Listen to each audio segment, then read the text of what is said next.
Hi there, I'm Karen Marie, and this is Psyched Up for Sunday, November 8th, 2020.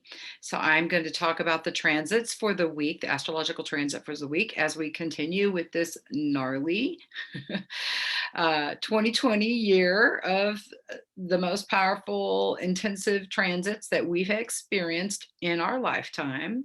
And then I'm going to dive into Kamala Harris's astrology chart and do a channeled reading, my take on her chart. Last week, if you didn't catch my video, I dove into Donald Trump and Joe Biden's chart and accurately predicted the outcome of the election. So if you didn't catch those, you want to know more about my take on them astrologically, you can check my video out from last week. So today, Sunday, we just had the sun go into 17 degrees of Scorpio. Now, the sun transits a degree a day through a sign, and there's 29 degrees. Well, there's actually 30 because the first degree is always a 0. So once a sign gets to 29 degrees, that's the very last of that sign, and then it goes into the next sign. So we're deep in the heart of Scorpio season. So Scorpio brings us in, it's a very intuitive sign. So intuitive abilities can be heightened and brought out when the sun is in Scorpio. Also, secrets can be revealed. I went into depth in the last two videos about the Scorpio energy. So I'm not going to talk too much more about what Scorpio is doing right now, what the sun in Scorpio is doing, except to say that tomorrow we'll be having an opposition between Venus, which is in Libra, and Mars, which is retrograde in Aries. And this is the last week that Mars will be retrograde. It went retrograde at the beginning, like I think it was like September 9th or so, and it's been traveling retrograde. It is now stationed and it's going to be turning direct on Friday. That's the big heads up on Friday.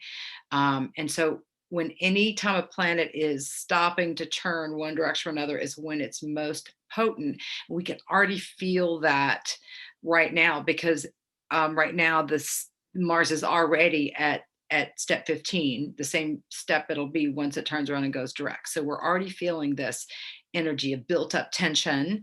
Mars represents our ego. It also represents how we take action, how we move forward in life. And so with Mars being retrograde since September, we've all kind of felt like it takes more energy to exert to move ourselves forward. If you can have projects or plans that just can't seem to find a conclusion or a resolution or be able to move forward, Mars can be to blame. So tomorrow on Monday, we'll have Venus opposing Mars. So Venus is the planet of love and relationships, and it's in the relationship sign of Libra. It also is what we put our heart into, what we love, what we're passionate about. So with the Mars Venus opposition, there can be this sort of like a powerful attraction in a relationship. Of Venus Mars opposition would be like a powerful attraction to someone that's probably not really good for you, but the chemistry is there. So you can even find that showing up in your life, feeling yourself drawn to something that's not really good for you. People can be sort of out of control and make crazy sort of decisions too with the energy of the pent up Mars, just building and building and building. It's actually really great for artists or someone who can captivate this tension energy. And it's a great time to write songs or create artwork out of this love of heart versus the ego kind of square off. All right. So also, since the sun is in Scorpio, with Venus issues being triggered, there can be a lot of jealousy and possessiveness issues being brought to the surface. So if that's already an issue that you're experiencing in your life and your relationships, you can kind of expect that to be highlighted and a light shown on that tomorrow. Also, the moon right now is in Leo, which is like everybody was partying. Not everybody, but a lot of people were definitely partying over the last couple of days with the announcement of the election. But moon will be moving into Virgo tomorrow. So Virgo is attention to detail. It's attention to our health. It's wanting to get things in order. It's ruled by Mercury, so we can be more mental and more clear-headed when the moon is in Virgo. So it takes about 2.5 days for the moon to transit a sign. So the moon will be in Virgo on Monday and on Tuesday. Also in the backdrop all week long is Jupiter conjoining Pluto. So Pluto is death and transformation. Jupiter expands things. So it's expanding this principle of death and transformation. It gets exact on Thursday, but we're going to be feeling that all week long. So also Pluto can be protesting, and Pluto can be the pandemic. So it can be more, we hear more deaths happening in terms of the pandemic, more people protesting because Jupiter expanding this energy of death and transformation and protesting, and this doesn't work for me. And Pluto and Jupiter only come together every 13 years. So you can even think back 13 years ago. What were you doing in your life? What kind of things came to a head? What was transformed in your life at that point in time? Because a lot of times we'll be revisiting those themes. It's in Capricorn. So Capricorn is our stuff, our holdings. It's an earth sign. So we're also, it's also the government and laws and rules and the establishment. So we're having a transformation in our establishment right now in this country and in others as well. It's not just our country that's being hit with this pandemic. These transits are good for the whole world. It's not just in America here.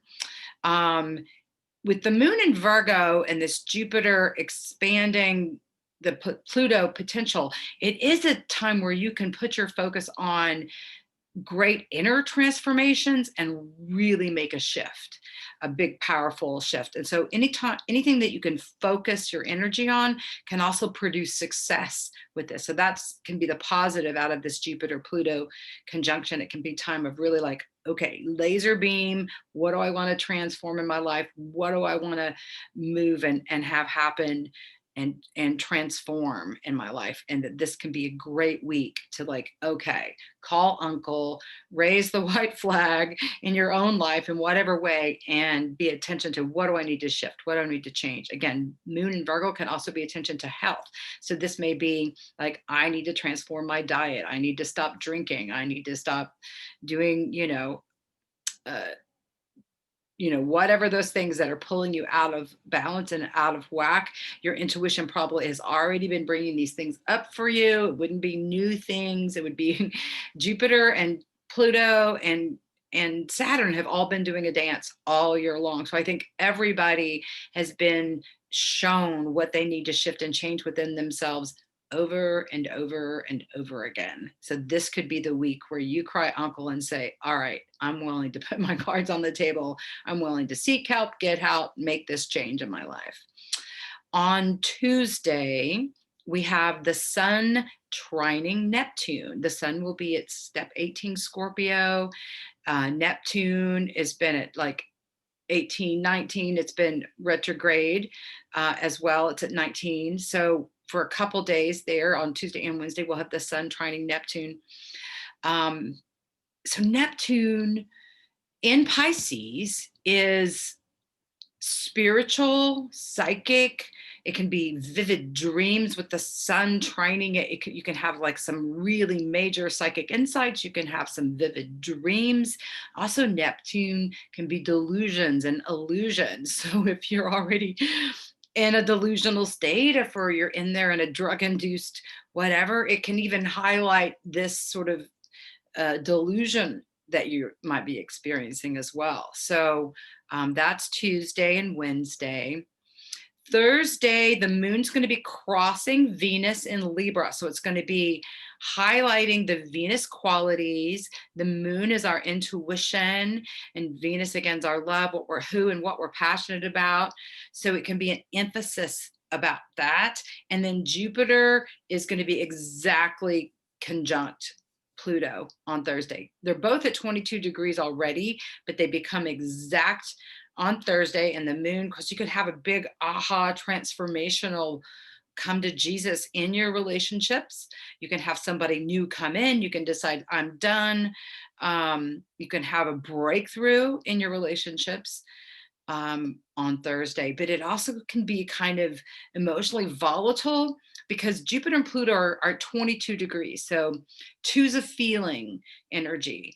Two is like double the feeling, extra sensitive. It's also a breakdown and breakthrough energy. It makes to a 4. And the sun is going to be at step 20. So it's a feeling, and then the 0 is like holding space for, or like it's a boundary issue. And also the sun being in Scorpio, Scorpio is also about setting boundaries, and where's the boundary and where do I draw the line. That's another theme of Scorpio in general. So there can be this like super volatile, emotionally volatile day, in relationships in particular, even our relationships with ourself. Again, this principle of, I mean, Pluto can bring about sudden, unexpected transformations too. Like we're not expecting it when everybody's really emotional with the moon and Venus hooked up and the sun at 20 degrees. It can bring about some real volatility. So just heads up that this can be an emotionally volatile week. And then Friday the 13th, appropriately enough, we have Mars going direct finally, but it can be like really it's like kicking the hornet's nest, fights like pulling back on a bow, and all of a sudden the arrow can finally be shot out. So and the sun will be at step 21 in Scorpio. I'm a bit worried actually, the Thursday, Friday, Saturday. I'm putting prayers up for peace in the world and peace in my life. I would suggest you do the same, because it can really be super volatile with the Mars, the god of war energy, and the Jupiter conjunct Pluto transformation, death and transformation. It can be super, super intensive. Um, and I wouldn't be surprised if there's not like sort of a war spilling out onto the streets again, the protesting, or people who are not happy with the recent news, acting out because they're just stirred up. Again, I've said this before in videos, but anyone who hasn't worked through their anger, their issues, usually blame other people. They point somebody else's fault. And so with Mars being turn around going direct, anybody with unresolved anger issues can really be taking out on the people closest to them and unsuspecting people as well. So if you're with someone who already has a predisposition to be angry and to blame you for things, this might be a week to go to your mother's, or to go on get an Airbnb somewhere else and take a break, or like be at your friend's house, be somewhere else, be out of range, and really listen to your intuition when it comes to just venturing outside, because I just feel like it's going to be super volatile. Saturday as well. The sun is going to be at step 22. Jupiter and Pluto are still at 22. So the sun is sextiling this Jupiter Pluto conjunction. It can really be a day of breakdowns, breakthroughs, transformations. I really feel like the death count is really going to go up this week as a result of this energy with the COVID. And I hope that it's not because of people, armed people taking it out on each other. I'm really praying for peace. Me and John Lennon, peace, peace. It's like your feelings on steroids is what I feel like Saturday can feel like. Now, Saturday evening, 11, just after 11 p.m. Austin time, we will be having a new moon, and this will be at step 23 Scorpio. So a new moon in Scorpio. New moons are always great times to plant new seeds for new beginnings and for growth to happen and for initiating new things. So if you're looking for that time, it's lovely to do rituals too, leading up to a new moon, of what you want to let go of and what new things you want to begin. So if you're into that, that'd be a great time to be doing it on Saturday into Sunday evening, Sunday morning. The new moon energy can last for a while. So if you don't make your intentions on Saturday, you can still make them on Sunday and Monday, in the wake of the new moon. But it is a powerful time, especially with the sun in Scorpio, um, to initiate, and to set boundaries and to say, I'm done with this, no more of this kind of thing. Um, and then next Sunday, we're going to be having Venus squaring Pluto. So again, the love squaring off with the highlighted Jupiter's there too, death and transformation principles. So there can really be some endings in relationships or endings with something or someone you love. I always believe that where there's an ending, where there's a death, there's always a rebirth, a new beginning. I like to look at things in a positive way if possible, but also I just need to give you a heads up that it's going to be an emotionally volatile week with Scorpio, the sun Scorpio, people with their stingers out, Mars shifting directions, these conjunctions going on. It's potent out there. I look at astrological transits much like weather forecasts, so that like I want to know if there's a chance of tornadoes or if there's a chance of thunderstorms, so I can be prepared. It doesn't mean it has to be, doesn't mean it's going to be raining or lightning's going to strike or a tornado is going to hit my house. But if you know that the climate is right for that, I think it's important to know. I really am fascinated by the study of transits, which is something I've just dove into over the last few years in my astrology studies. All right, so now I'm going to switch to Kamala Harris, who I love her chart. Like diving into Joe Biden and Donald Trump last week was fun to look at, their astrology charts. But Kamala's is like juicy. I love her chart. So my information was that Kamala was born on Tuesday, the 20th of October in 1964 at 9:28 p.m. in Oakland, California. All right. So that makes her sun in Libra at 27 degrees. Her moon, she was born on the full moon because her moon is in Aries across the chart at 27 degrees of Aries. And then her rising sign is Gemini at 24 degrees. So those are her big main charts. But I'm going to dive into lots of things that I see here. All right. So just starting off with her sun at 27 degrees in Libra. First of all, Libra is the scales. It's a balancing. It's a lover of all people. It's one of the relationship signs. So it's a wiring to be into what relationships are important, ultra important to her. Also think it's interesting that she's an attorney or was trained as an attorney, and Libra's the scales, which is also a symbol of justice, law and justice, right? So she probably had a love for that at an early age. I wouldn't be surprised if she knew she was going to be an attorney when she was small. So the 27 is a combination of 2, which is I feel, and the 7 is like I sense. It's a very psychic, spiritual number, which tells me she's very tuned in to her own intuition and is also very innately spiritual. It makes to a 9, which is like an achieving degree. It's a war ending degree, actually, the 27, the 9. And it's also someone who can create powerful causes. And so I see that in her energy very much so. So her Mercury is just a few degrees off, which is conjunct her Libra at 1 degrees of Scorpio. So 1 is the heart and what you love. And so she speaks her communication. Mercury rules your speech, your communication, the head. She speaks and thinks from the heart. And also the sun illuminates, as it's close, illuminates her speech. So she can be magnetic in her speech. Like I am inspired by listening to her speak. Across the chart here, we've got her moon at 27 degrees of Aries as a triple Aries. I feel her as a soul sister, very fiery and passionate. Again, that I sense it, I feel. And 27 is the grand master step of Aries. And I use a whole signs chart, and So her moon shows up in the 11th house, which is feeling a love and passion for all humanity. I really see that in several different places in her chart. This love of service and love of humanity. And here's one of the places I see that very powerful energy of the sun wanting justice for all, and the moon really loving and sensing, being tuned in to everyone, not just herself.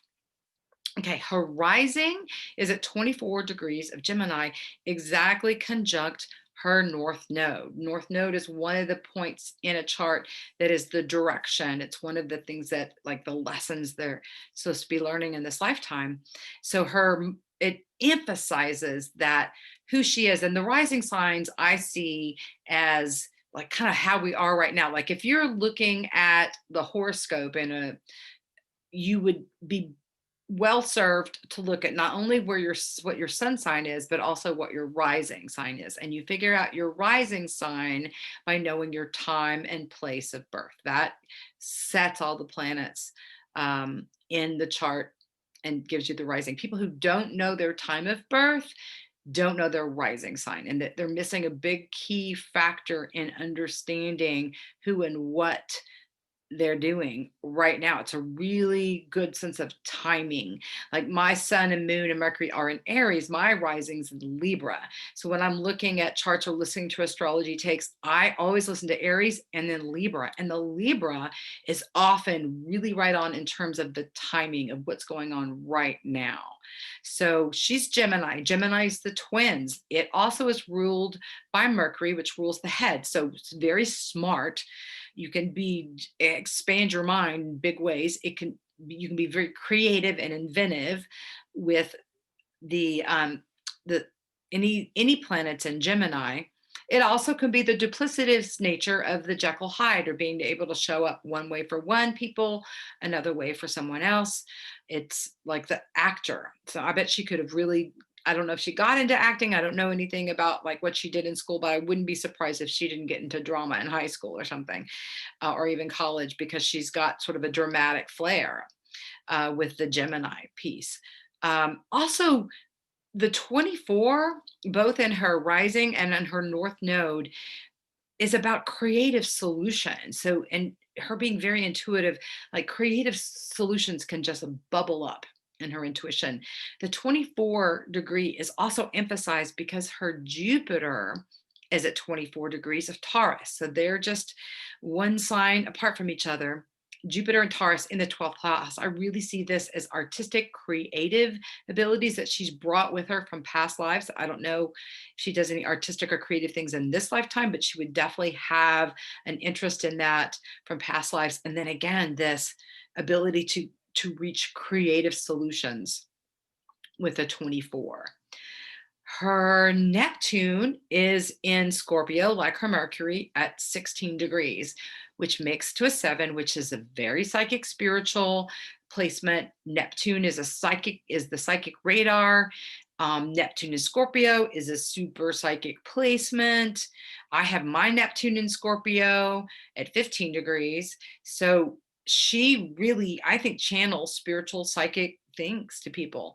That's what I would guess, is she could be very much a psychic. I bet the people closest to her would say that she channels. She has information that just comes through her mouth that is just right on, because she's very, very intuitive with, I'm just feeling her intuition very strong. Libra suns also can be very intuitive. All right, her Mars is in Leo at 21 degrees. So Mars, again, is the planet of taking action. It's in a fire sign, Leo. So she has to feel passion towards something to put herself into it. And when she decides what she's going to go for, she is all in. She is going to blow it up and do it to the fullest extent that she can. Also, 21 is a very playful degree. So she knows how to have fun. She's not just intensive, she can really blow off steam in a fun way. The 21 is also a draw to education. She's got this in the third house. So she can, to me, I feel like she's a powerful teacher, and powerful with her communication. So um, she comes across in a strong, powerful way. I think her presence really shows up, this fire energy of Mars. And then the moon in Aries is super passionate. She has a beautiful fire trine between her moon in Aries, her Mars in Leo, and her south node in Sag. So this would be past life. South node is past life in the seventh house, about relationships. So she has this, I bet she's got a lot of past life connections in her life that she's sought out intuitively, people that she's known before. But she just comes off as this fiery, powerful, she's bringing this fire. And also, Sag is the lover of all humanity. So, this past life of really living in service to all humanity.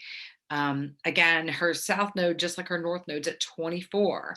So she can come up with creative solutions and problem solving with others. That's the Sag piece. So the beautiful fire trine that she has in her chart. Again, as a fire girl myself, I love to see fire, and it's so beautifully balanced with all three of the fire signs. So she has her Saturn at 28 degrees of Aquarius. This is also like, it's a sign of being able to manifest, be able to manifest abundance, and in the sign of humanity.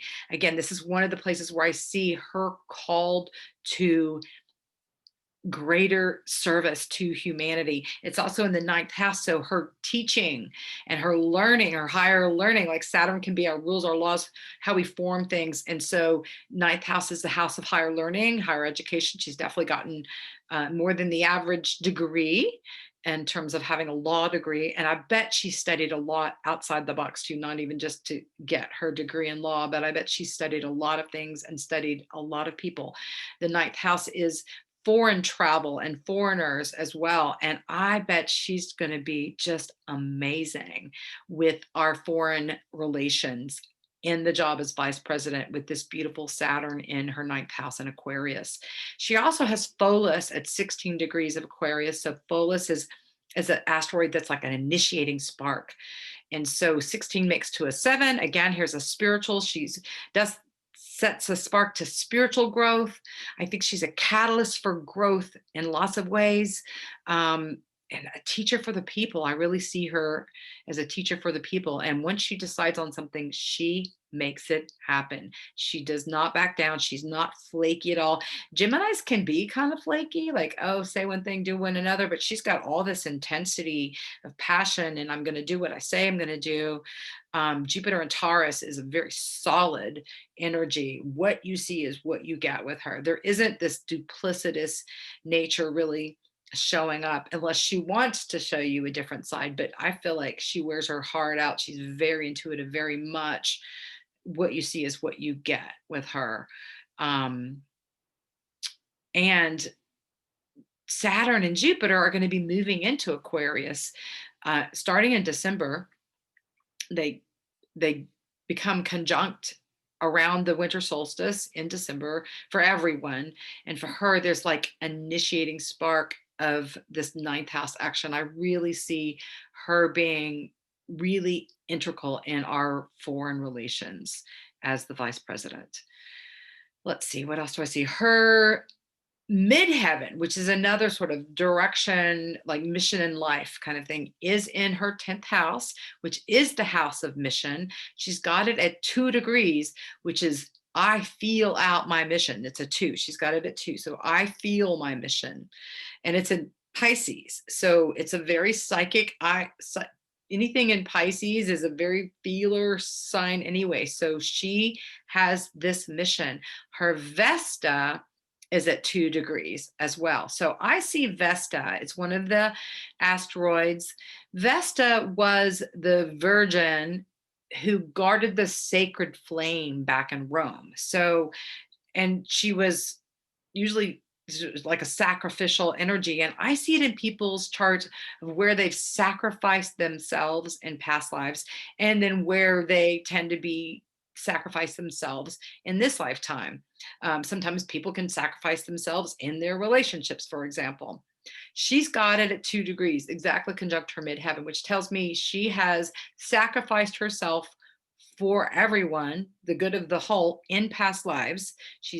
That's another indication, like her South Node in Sag, that tells me she's been in service to the greater whole before in a past life, that in this lifetime, she's willing to sacrifice her own personal direction for the good of everyone. I see that as a really beautiful sign as well. She's got her Chiron at 14 degrees in Pisces, which is the wounded healer. That's where my Chiron is. I was born in 63, so we're not too far apart in age. And so can be wounding, since it's in the 10th house. She could have had wounding with her father. Also just how she's seen in the world too. Being interracial, that could have been an issue when she was younger. Chiron, again, the glyph looks like a key, so wherever it shows up in our charts can initially show up as wounding. Usually does show up as where we've been wounded in our childhood, but when we heal the wounding, it becomes a place of greater strength. So my sense is she probably felt wounding about her appearance. She probably was teased or bullied as a result of being interracial when she was younger. I'm going to guess that was going on. And then now it's become a point of great strength for her. Okay, let's see. What else do I see in her chart? All right, she's got her Venus, her Pluto, and her Uranus all in Virgo. So her Venus at 17 degrees of Virgo this is another place where when she goes in, she goes all in and she is fully committed. Her Pluto is at 15 degrees, so they're conjunct. So she's also transformative in her relationship. She can transform her relationships. And then her Uranus, which is sudden unexpected things, is 2 degrees off her Pluto. So she comes across as a fireball that can really transform people, really change things, bring about endings, bring about new beginnings.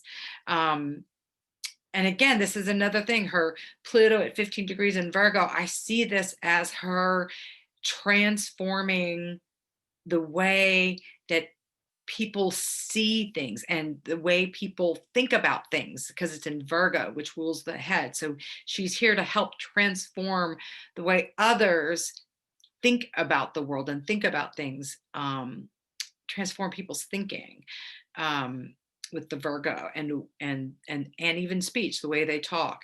And then her Uranus at 13 degrees is motivation and being motivational and being daring, not being afraid.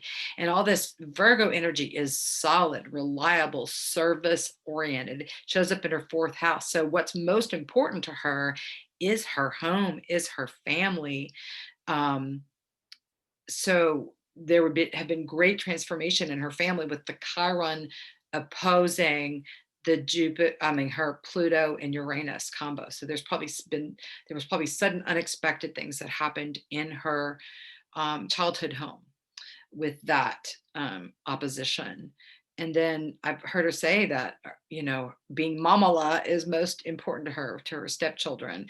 But even though she is also willing to sacrifice that, how much she loves her home and family, she's willing to sacrifice this life she loves at home for the world, for her mission, for what she feels called to do. And she is going to be a life changer for many people. I really see her chart, even more than Donald Trump and Joe Biden's, as the chart of an amazing president. So I really predict that she will indeed be president someday. If she doesn't, if Biden doesn't make it, or if she runs on her own, I'm not sure. I don't get any sense of that, but I know that she is going to be our president in the future, and she is going to be transformational. And I just got chill bumps everywhere when I said that. So yeah, I'm excited for this breath of fresh air that she is, being in the White House, not to mention,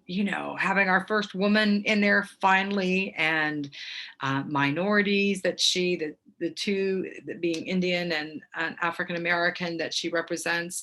But I just feel like she really represents all people and is really here for all people. So there was another trine that I was seeing between, so she had the fire trine. She also has an air trine between her north node and rising sign at 24 degrees, her Saturn at 28 degrees, and her sun at 27 degrees. So she's got a trine, a beautiful trine in the air, which is inspiration, being able to inspire others, and being a breath of fresh air. So she's got these beautiful trines. She's just gorgeous in terms of my psychic take on her. She's just a beautiful person with such passion and so smart, so intelligent, and such a great teacher, eloquence of speech.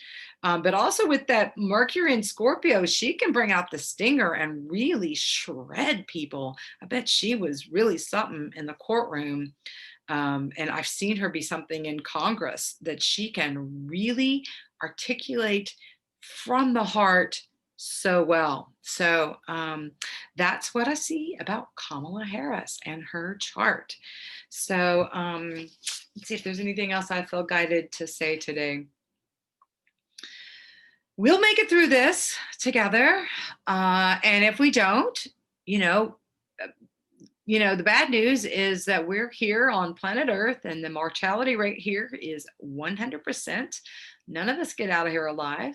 The good news is that our soul is eternal. And once we put our bodies down in this lifetime, we go into a state of coup. I've seen it a lot in past life regressions I've done for people. I've seen it myself, that we turn into like this electric blue cord. Our soul turns into this energy form and then goes in with the groups of soul that we know well. And we have sort of a rejuvenation and a reconnection period. And I see spirits come and go from that space in to visit their loved ones still on Earth. And when they're ready, they choose another portal to come through and two new parents to be theirs and two new lessons to learn. And we come back around again. So what's important here is that we grow and evolve as a soul, that we get in touch with our spiritual nature. I feel like everyone is psychic. Everyone is intuitive. We all are equipped with an intuition. For some of us, the volume is just turned up extra loud and we can hear it and sense it easily. For others, the volume is turned down or the volume button is turned off. It doesn't mean it can't be turned on and enhanced. Psychic development is one of the things I do with my services. So if you're interested in developing your abilities, you can get in touch with me. If you want a psychic reading, I cover astrology just like I did like this in private sessions. So I can look into your chart, tell you what I see going on in your birth chart and how the current transits are affecting you. I also love to channel with tarot, and I like to start off with a general reading doing that and seeing what the spirit guides and what our higher self, what your higher self has to say. And then we can always dive into specific questions that you have. I like to do that with the tarot cards. That's the easiest format. I'm also an empath, so I'll feel things in my body that's going on for you emotionally, physically. I'm a medium. People's loved ones will often come through and have something to say. And I'm primarily a channel, which means the information comes through from a divine source and out my mouth. And so when I get goosebumps or chills, sometimes it shows up as like the hair on my face stands up or down my arms. It's a sign that there's a flow going. And it's one of the things I love about my work because it comes from a spiritual place. It comes from a higher source. So I really recommend that you spend time trying to connect with your higher self. The intuition is the voice of your higher self. I call that my Buddha nature. I'm a Buddhist, so I call that my Buddha nature. You can call that your Christ self if you're a Christian, your higher self, your divine self, whatever you want to call it. As Shakespeare said, a rose by any other name smells as sweet. So this intuition that we have is our internal GPS system. If we listen to and follow our intuition, it is the guide and compass and the way shower of our life. The mind is built on what we've been programmed, what we've learned from others. The more we are saturated with information from other people, the less in touch with our intuition we can be. Not always. I know some very brilliant people that are also very in touch with their intuition, but they have to make a concerted effort to quiet the mind and listen to the intuition. And this is where spiritual practices come in. So I chant every day. I also do a quiet meditation practice as well. I do breath work. I soak in the tub. I go for walks in nature. I play music. I do art. All these things can get you in touch with your higher self. This is paramount right now. This is the way out of these gnarly transits, is to go within and listen to the higher spiritual direction. This can be a time of amazing personal transformation in a positive way. Transformation can be disconcerting, especially if we're going through a period and we don't know what it's going to look like on the other side. As most transformation periods are like that, we don't know what we're moving into, but we are headed for brighter days. I'm really excited about Jupiter and Saturn moving away from Pluto and into a new sign, the sign of humanity, Aquarius. So that happens in December, and all of next year, they're going to be a new sign. Pluto stays in Capricorn, continuing to dismantle and demolish and tear down the old paradigms that don't work for us here in our societies around the world. And so Pluto moves into Aquarius in 2024. So the next 4 years are continued, probably, we don't know what's going to be coming. Like to make a 5-year plan right now would be quite probably the most difficult time in our personal history to try to do that, because so much will be changing about our world and our society over the next 5 years. We still have Uranus moving through Taurus. We've got another 5 years or so of that, where it's shaking up the globe, quite literally, the earth. It's be shaking up our finances. Our financial institutions are all going to be shifting and changing. How we grow our food, how we feed ourselves, all that can be affected by Uranus in Taurus, because Taurus is second house stuff. So it's where we store things, our money, our food, our storehouses can all be transformed, will all be transformed. So our money, our currency, how we exchange things will be completely changed. Already started doing that just in the last 2 years. How many more transactions are happening through PayPal and Venmo than were before? Like a whole lot, right? Almost everything. That's how I get paid for my work that I do, is through Venmo or PayPal. So on that note, if you'd like to make a donation to this channel and you're liking what you're hearing, you can send me a donation through PayPal at bringoutthebuddha@gmail.com. That's my email. You can also get in touch with me there if you want to schedule a psychic reading or past life regression, a rebirthing session, a house clearing, psychic development work. Bring out the Buddha. So that's BringoutTheBuddha.